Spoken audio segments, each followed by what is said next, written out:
त्रिदलं त्रिगुणाकारं त्रिनेत्रं च त्रियायुधं त्रिजन्मपापसंहारम् एकबिल्वं शिवार्पणम्।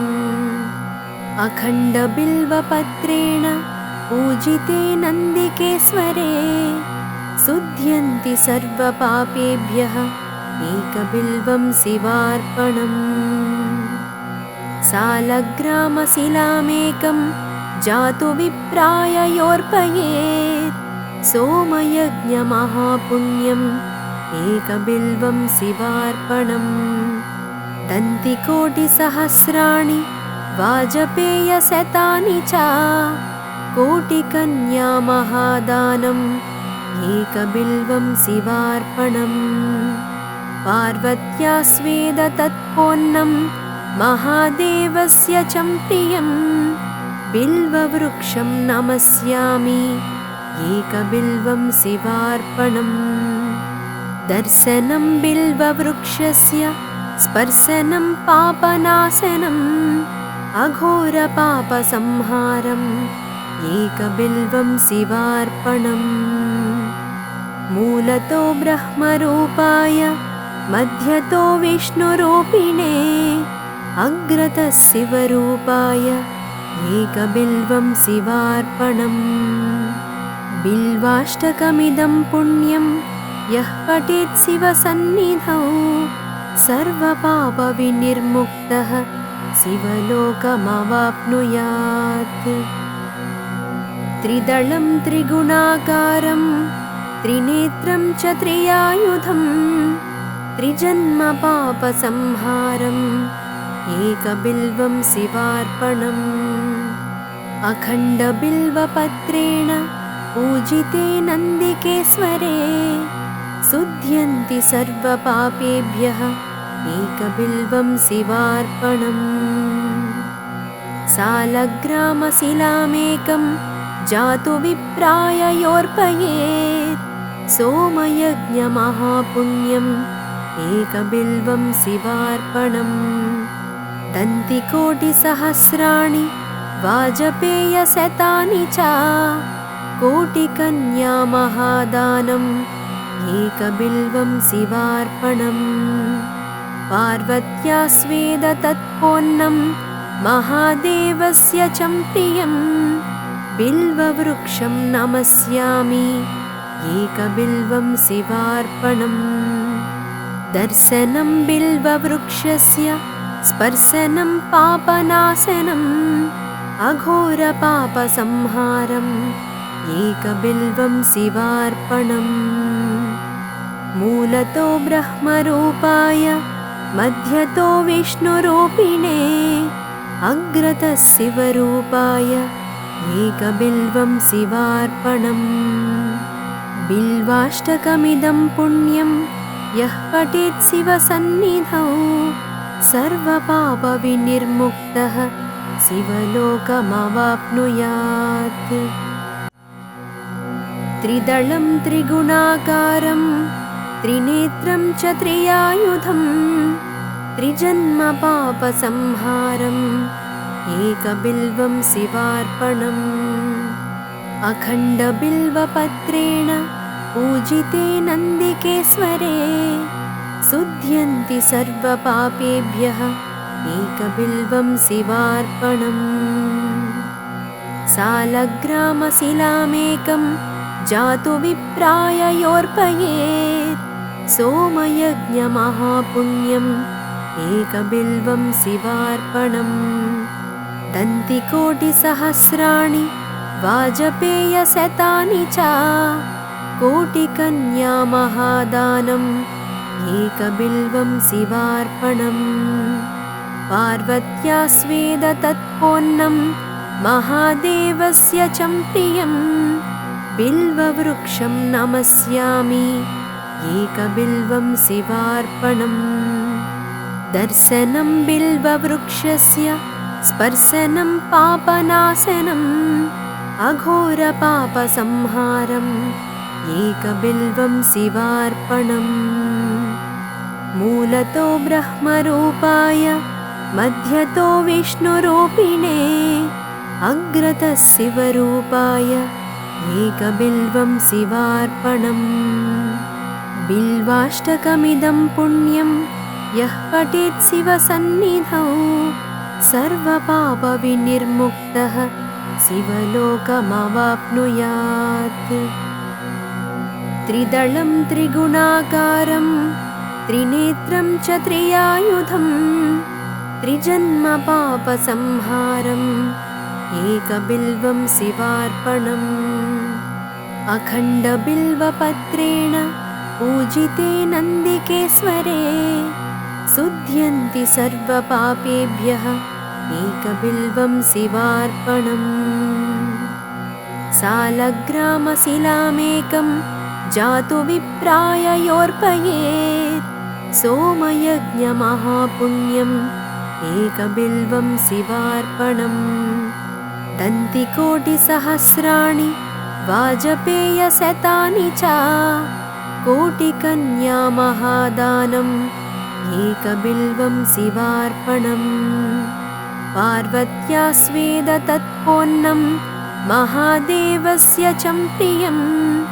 बिल्ववृक्षं नमस्यामि एकबिल्वं शिवार्पणम् दर्शनं बिल्ववृक्षस्य स्पर्शनं पापनाशनम् अघोरपापसंहारम् एकबिल्वं शिवार्पणम् मूलतो ब्रह्मरूपाय मध्यतो विष्णुरूपिणे अग्रतः शिवरूपाय एकबिल्वं शिवार्पणम् बिल्वाष्टकमिदं पुण्यं यः पठेत् शिवसन्निधौ सर्वपापविनिर्मुक्तः शिवलोकमवाप्नुयात्। त्रिदलं त्रिगुणाकारं त्रिनेत्रं च त्रियायुधं त्रिजन्मपापसंहारम् एकबिल्वं शिवार्पणम् अखण्डबिल्वपत्रेण पूजिते नन्दिकेश्वरे शुध्यन्ति सर्वपापेभ्यः एकबिल्वं शिवार्पणम् सालग्रामशिलामेकं जातु विप्राय योऽर्पयेत् सोमयज्ञमहापुण्यम् एकबिल्वं शिवार्पणम् दन्तिकोटिसहस्राणि वाजपेयशतानि च कोटिकन्यामहादानम् एकबिल्वं शिवार्पणम् पार्वत्या स्वेदतत्पोन्नं महादेवस्य च प्रियं बिल्ववृक्षं नमस्यामि एकबिल्वं शिवार्पणम् दर्शनं बिल्ववृक्षस्य स्पर्शनं पापनाशनम् अघोरपापसंहारम् एकबिल्वं शिवार्पणम् मूलतो ब्रह्मरूपाय मध्यतो विष्णुरूपिणे अग्रतः शिवरूपाय एकबिल्वं शिवार्पणम् बिल्वाष्टकमिदं पुण्यं यः पठेत् शिवसन्निधौ सर्वपापविनिर्मुक्तः शिवलोकमवाप्नुयात्। त्रिदलं त्रिगुणाकारं त्रिनेत्रं च त्रियायुधं त्रिजन्मपापसंहारम् एकबिल्वं शिवार्पणम् अखण्डबिल्वपत्रेण पूजिते नन्दिकेश्वरे शुध्यन्ति सर्वपापेभ्यः एकबिल्वं शिवार्पणम् सालग्रामशिलामेकं जातु विप्राय योऽर्पयेत् सोमयज्ञमहापुण्यम् एकबिल्वं शिवार्पणम् दन्तिकोटिसहस्राणि वाजपेयशतानि च कोटिकन्यामहादानम् एकबिल्वं शिवार्पणम् पार्वत्या स्वेदतत्पोन्नं महादेवस्य च प्रियं बिल्ववृक्षं नमस्यामि एकबिल्वं शिवार्पणम् दर्शनं बिल्ववृक्षस्य स्पर्शनं पापनाशनम् अघोरपापसंहारम् एकबिल्वं शिवार्पणम् मूलतो ब्रह्मरूपाय मध्यतो विष्णुरूपिणे अग्रतः शिवरूपाय एकबिल्वं शिवार्पणम् बिल्वाष्टकमिदं पुण्यं यः पठेत् शिवसन्निधौ सर्वपापविनिर्मुक्तः शिवलोकमवाप्नुयात्।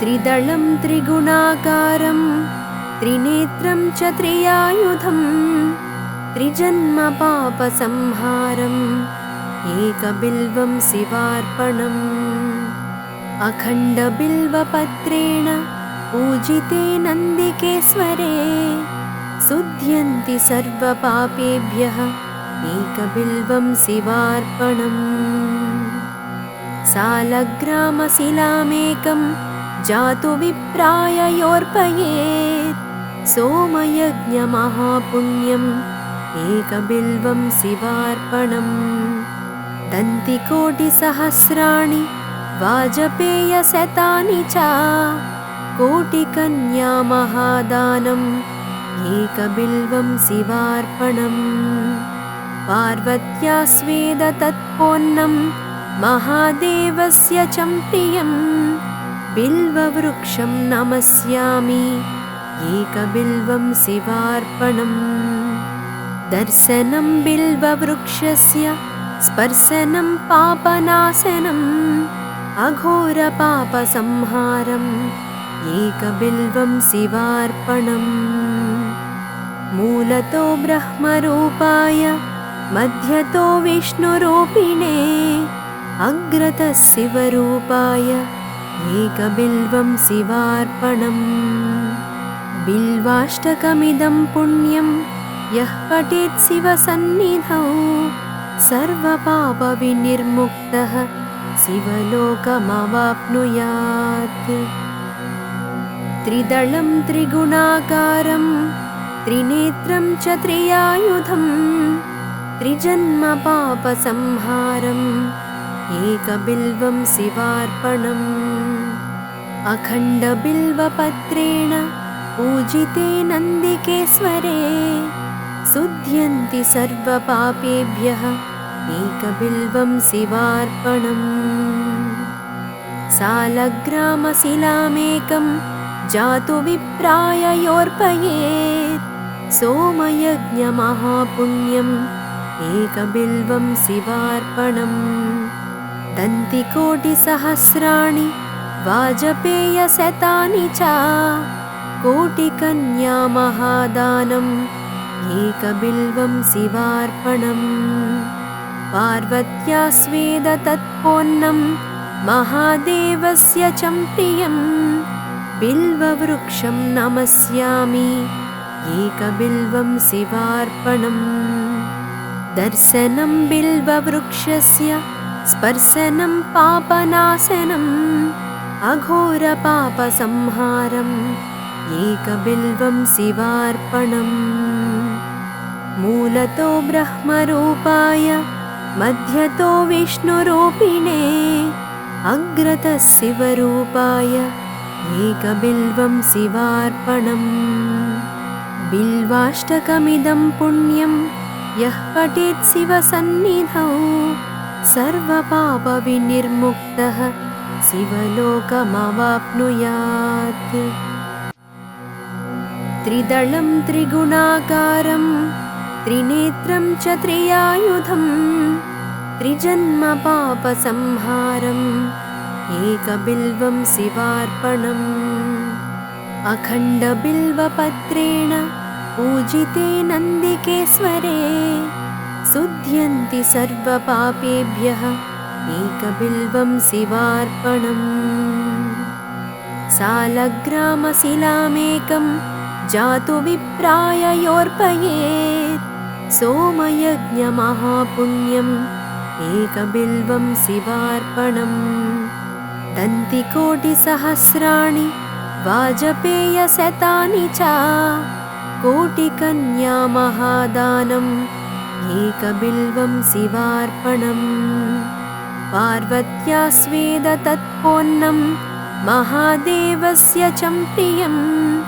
बिल्ववृक्षं नमस्यामि एकबिल्वं शिवार्पणम् दर्शनं बिल्ववृक्षस्य स्पर्शनं पापनाशनम् अघोरपापसंहारम् एकबिल्वं शिवार्पणम् मूलतो ब्रह्मरूपाय मध्यतो विष्णुरूपिणे अग्रतः शिवरूपाय एकबिल्वं शिवार्पणम् बिल्वाष्टकमिदं पुण्यं यः पठेत् शिवसन्निधौ सर्वपापविनिर्मुक्तः शिवलोकमवाप्नुयात् त्रिदलं त्रिगुणाकारं त्रिनेत्रं च त्रियायुधं त्रिजन्मपापसंहारम् एकबिल्वं शिवार्पणम्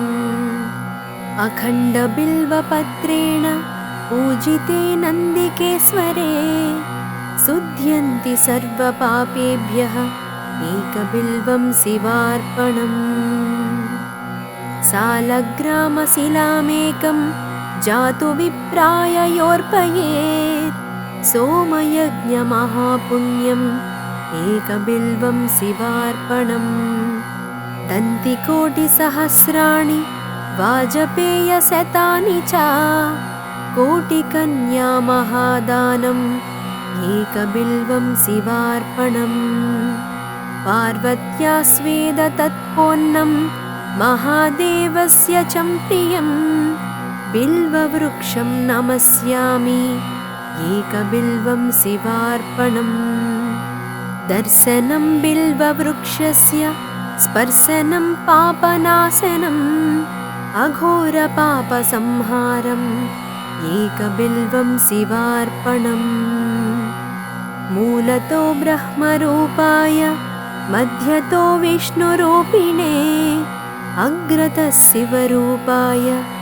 एकबिल्वं शिवार्पणम् बिल्वाष्टकमिदं पुण्यं यः पठेत् शिवसन्निधौ सर्वपापविनिर्मुक्तः शिवलोकमवाप्नुयात्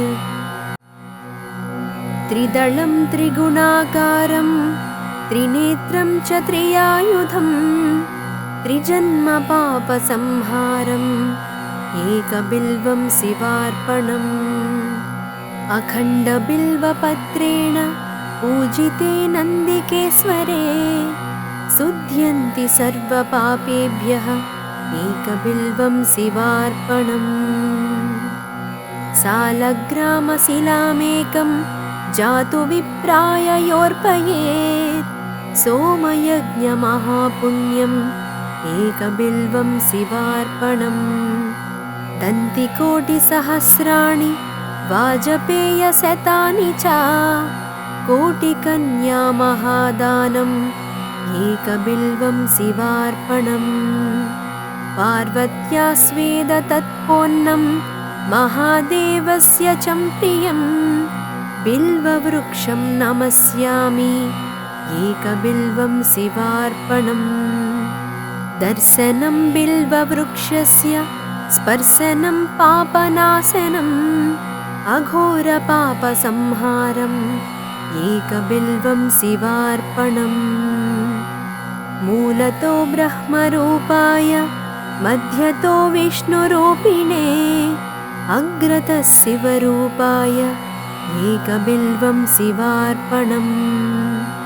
बिल्वाष्टकमिदं पुण्यं यः पठेत् शिवसन्निधौ सर्वपापविनिर्मुक्तः शिवलोकमवाप्नुयात् त्रिदलं त्रिगुणाकारं त्रिनेत्रं च त्रियायुधं त्रिजन्मपापसंहारम् एकबिल्वं शिवार्पणम् अखण्डबिल्वपत्रेण पूजिते नन्दिकेश्वरे शुध्यन्ति सर्वपापेभ्यः एकबिल्वं शिवार्पणम् सालग्रामशिलामेकं जातु विप्राय योर्पयेत् सोमयज्ञमहापुण्यम् एकबिल्वं शिवार्पणम् दन्तिकोटिसहस्राणि वाजपेयशतानि च कोटिकन्यामहादानम् एकबिल्वं शिवार्पणम् पार्वत्या स्वेदतत्पोन्नं महादेवस्य च प्रियं बिल्ववृक्षं नमस्यामि एकबिल्वं शिवार्पणम् दर्शनं बिल्ववृक्षस्य स्पर्शनं पापनाशनम् अघोरपापसंहारम् एकबिल्वं शिवार्पणम् मूलतो ब्रह्मरूपाय मध्यतो विष्णुरूपिणे अग्रतः शिवरूपाय एकबिल्वं शिवार्पणम् बिल्वाष्टकमिदं पुण्यं यः पठेत् शिवसन्निधौ सर्वपापविनिर्मुक्तः शिवलोकमवाप्नुयात्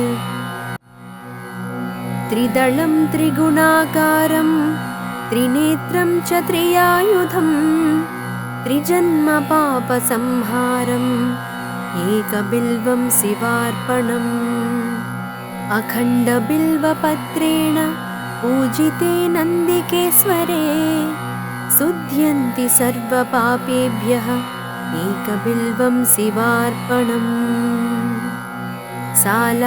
सालग्रामशिलामेकं जातु विप्राय योर्पयेत् सोमयज्ञमहापुण्यम् एकबिल्वं शिवार्पणम् दन्तिकोटिसहस्राणि वाजपेयशतानि च कोटिकन्यामहादानम् एकबिल्वं शिवार्पणम् पार्वत्या स्वेदतत्पोन्नं महादेवस्य च प्रियं बिल्ववृक्षं नमस्यामि एकबिल्वं शिवार्पणम् दर्शनं बिल्ववृक्षस्य स्पर्शनं पापनाशनम् अघोरपापसंहारम् एकबिल्वं शिवार्पणम् मूलतो ब्रह्मरूपाय मध्यतो विष्णुरूपिणे अग्रतः शिवरूपाय एकबिल्वं शिवार्पणम् बिल्वाष्टकमिदं पुण्यं यः पठेत् शिवसन्निधौ सर्वपापविनिर्मुक्तः शिवलोकमवाप्नुयात् त्रिदलं त्रिगुणाकारं त्रिनेत्रं च त्रियायुधं त्रिजन्मपापसंहारम् एकबिल्वं शिवार्पणम् अखण्डबिल्वपत्रेण पूजिते नन्दिकेश्वरे शुध्यन्ति सर्वपापेभ्यः एकबिल्वं शिवार्पणम् सालग्रामशिलामेकं जातु विप्राय योर्पयेत् सोमयज्ञमहापुण्यम् एकबिल्वं शिवार्पणम् दन्तिकोटिसहस्राणि वाजपेयशतानि च कोटिकन्यामहादानम् एकबिल्वं शिवार्पणम् पार्वत्या स्वेदतत्पोन्नं महादेवस्य च प्रियं बिल्ववृक्षं नमस्यामि एकबिल्वं शिवार्पणम् दर्शनं बिल्ववृक्षस्य स्पर्शनं पापनाशनम् अघोरपापसंहारम् एकबिल्वं शिवार्पणम् मूलतो ब्रह्मरूपाय मध्यतो विष्णुरूपिणे अग्रतः शिवरूपाय एकबिल्वं शिवार्पणम् बिल्वाष्टकमिदं पुण्यं यः पठेत् शिवसन्निधौ सर्वपापविनिर्मुक्तः शिवलोकमवाप्नुयात् त्रिदलं त्रिगुणाकारं त्रिनेत्रं च त्रियायुधं त्रिजन्म पापसंहारम् एकबिल्वं शिवार्पणम् अखण्डबिल्वपत्रेण पूजिते नन्दिकेश्वरे शुध्यन्ति सर्वपापेभ्यः एकबिल्वं शिवार्पणम् सालग्रामशिलामेकं जातु विप्राय योर्पयेत् सोमयज्ञमहापुण्यम् एकबिल्वं शिवार्पणम् दन्तिकोटिसहस्राणि वाजपेयशतानि च कोटिकन्यामहादानम् एकबिल्वं शिवार्पणम् पार्वत्या स्वेदतत्पोन्नं महादेवस्य च प्रियं बिल्ववृक्षं नमस्यामि एकबिल्वं शिवार्पणम् दर्शनं बिल्ववृक्षस्य स्पर्शनं पापनाशनम् अघोरपापसंहारम् एकबिल्वं शिवार्पणम् मूलतो ब्रह्मरूपाय मध्यतो विष्णुरूपिणे अग्रतः शिवरूपाय एकबिल्वं शिवार्पणम् बिल्वाष्टकमिदं पुण्यं यः पठेत् शिवसन्निधौ सर्वपापविनिर्मुक्तः शिवलोकमवाप्नुयात् त्रिदलं त्रिगुणाकारं त्रिनेत्रं च त्रियायुधं त्रिजन्म पापसंहारम् एकबिल्वं शिवार्पणम् अखण्डबिल्वपत्रेण पूजिते नन्दिकेश्वरे शुध्यन्ति सर्वपापेभ्यः एकबिल्वं शिवार्पणम् सालग्रामशिलामेकं जातु विप्राय योर्पयेत् सोमयज्ञमहापुण्यम् एकबिल्वं शिवार्पणम् दन्तिकोटिसहस्राणि वाजपेयशतानि च कोटिकन्यामहादानम् एकबिल्वं शिवार्पणम् पार्वत्या स्वेदतत्पोन्नं महादेवस्य च प्रियं बिल्ववृक्षं नमस्यामि एकबिल्वं शिवार्पणम् दर्शनं बिल्ववृक्षस्य स्पर्शनं पापनाशनम् अघोरपापसंहारम् एकबिल्वं शिवार्पणम् मूलतो ब्रह्मरूपाय मध्यतो विष्णुरूपिणे अग्रतः शिवरूपाय एकबिल्वं शिवार्पणम् बिल्वाष्टकमिदं पुण्यं यः पठेत् शिवसन्निधौ सर्वपापविनिर्मुक्तः शिवलोकमवाप्नुयात्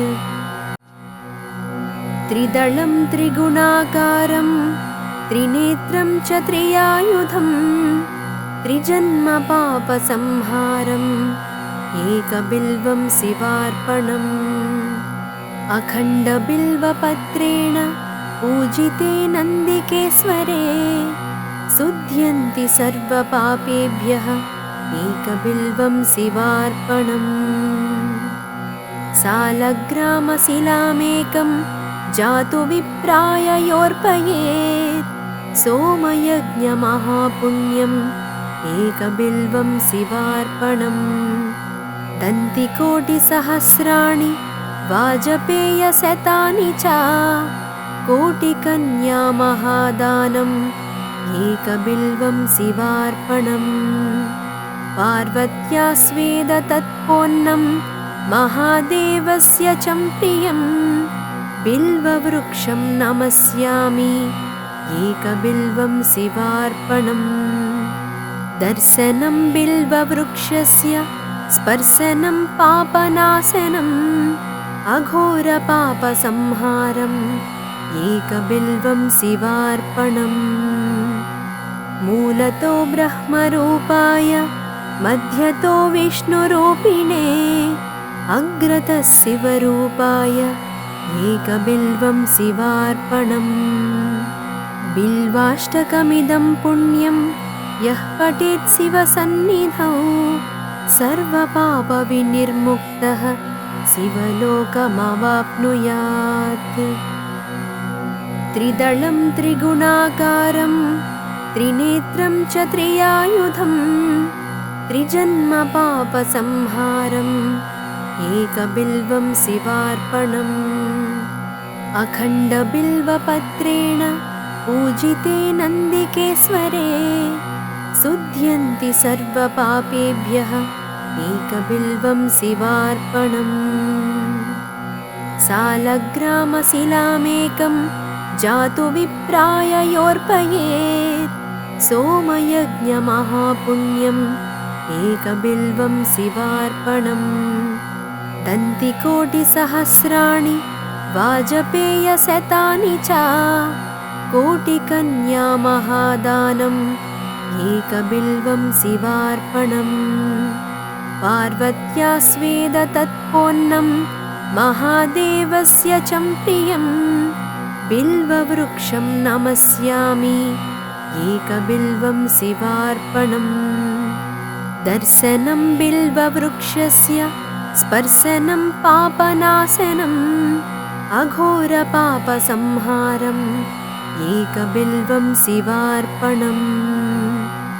मूलतो ब्रह्मरूपाय मध्यतो विष्णुरूपिणे अग्रतः शिवरूपाय एकबिल्वं शिवार्पणम्। बिल्वाष्टकमिदं पुण्यं यः पठेत् शिवसन्निधौ सर्वपापविनिर्मुक्तः शिवलोकमवाप्नुयात्। त्रिदलं त्रिगुणाकारं त्रिनेत्रं च त्रियायुधं त्रिजन्मपापसंहारम् एकबिल्वं शिवार्पणम्। अखण्डबिल्वपत्रेण पूजिते नन्दिकेश्वरे शुध्यन्ति सर्वपापेभ्यः एकबिल्वं शिवार्पणम्। सालग्रामशिलामेकं जातु विप्राय योऽर्पयेत् सोमयज्ञमहापुण्यम् एकबिल्वं शिवार्पणम्। दन्तिकोटिसहस्राणि वाजपेयशतानि च कोटिकन्यामहादानम् एकबिल्वं शिवार्पणम्। पार्वत्या स्वेदतत्पोन्नं महादेवस्य च प्रियं बिल्ववृक्षं नमस्यामि एकबिल्वं शिवार्पणम्। दर्शनं बिल्ववृक्षस्य स्पर्शनं पापनाशनम् अघोरपापसंहारम् एकबिल्वं शिवार्पणम्। मूलतो ब्रह्मरूपाय मध्यतो विष्णुरूपिणे अग्रतः शिवरूपाय एकबिल्वं शिवार्पणम्। बिल्वाष्टकमिदं पुण्यं यः पठेत् शिवसन्निधौ सर्वपापविनिर्मुक्तः शिवलोकमवाप्नुयात्। त्रिदलं त्रिगुणाकारं त्रिनेत्रं च त्रियायुधं त्रिजन्मपापसंहारम् एकबिल्वं शिवार्पणम्। अखण्डबिल्वपत्रेण पूजिते नन्दिकेश्वरे शुध्यन्ति सर्वपापेभ्यः एकबिल्वं शिवार्पणम्। सालग्रामशिलामेकं जातु विप्राय योऽर्पयेत् सोमयज्ञमहापुण्यम् एकबिल्वं शिवार्पणम्। दन्तिकोटिसहस्राणि वाजपेयशतानि च कोटिकन्यामहादानम् एकबिल्वं शिवार्पणम्। पार्वत्या स्वेदतत्पोन्नं महादेवस्य च प्रियं बिल्ववृक्षं नमस्यामि एकबिल्वं शिवार्पणम्। दर्शनं बिल्ववृक्षस्य स्पर्शनं पापनाशनम् अघोरपापसंहारम् एकबिल्वं शिवार्पणम् मूलतो ब्रह्मरूपाय मध्यतो विष्णुरूपिणे अग्रतः शिवरूपाय एकबिल्वं शिवार्पणम् बिल्वाष्टकमिदं पुण्यं यः पठेत् शिवसन्निधौ सर्वपापविनिर्मुक्तः शिवलोकमवाप्नुयात्।